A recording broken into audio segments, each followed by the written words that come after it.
آزادی بیان言论自由 free speech.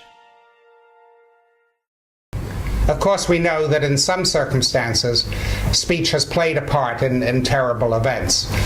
The best known example in contemporary times is the role that hate radio played in the 1994 genocide in Rwanda.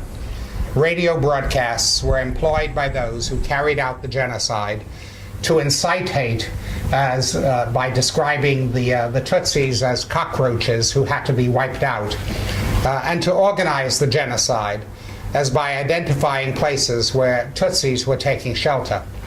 I would not defend either kind of broadcast as free speech.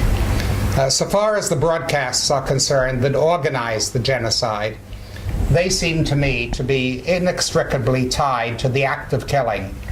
In this respect, they are in the same category as the order by a commander to his troops to open fire. The fact that the commander may not fire his own weapon does not diminish his responsibility for casualties that may be caused by the shooting. The fact that the order was conveyed verbally does not separate it from the action that followed.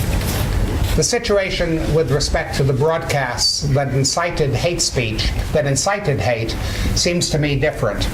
If Rwanda in 1994 had been a place where free speech prevailed, and many radio stations were broadcasting different and conflicting messages, it might be possible to defend the hateful messages that were broadcast as free speech.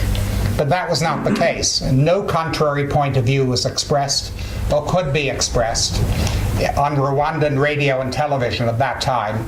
Only those messages could be expressed that served the purposes of the Rwandan government in whipping up hate against the Tutsis.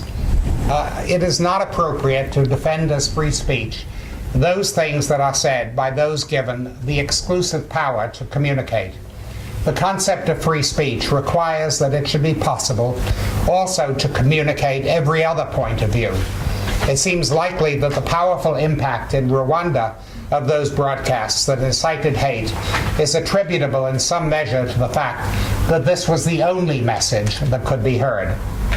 The anti-Semitic hate messages of Julius Streicher or of Joseph Goebbels during Nazi rule in Germany could hardly be defended as free speech at a time and place when no one was permitted publicly to denounce those views.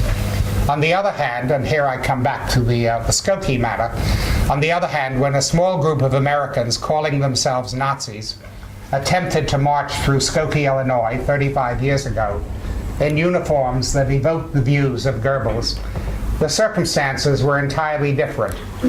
Freedom of speech prevailed in Skokie, and the Nazi march, if it had taken place, in fact, it never took place. The Nazis ultimately were scared, I think, and didn't show up. They were actually entitled to march because of the court decision in their behalf. If it had taken place, it would have been greeted by derision and contempt. The circumstances were exactly contrary to those required for the incitement to violence to cause imminent violence. The only danger of violence was that spectators might assault the Nazis.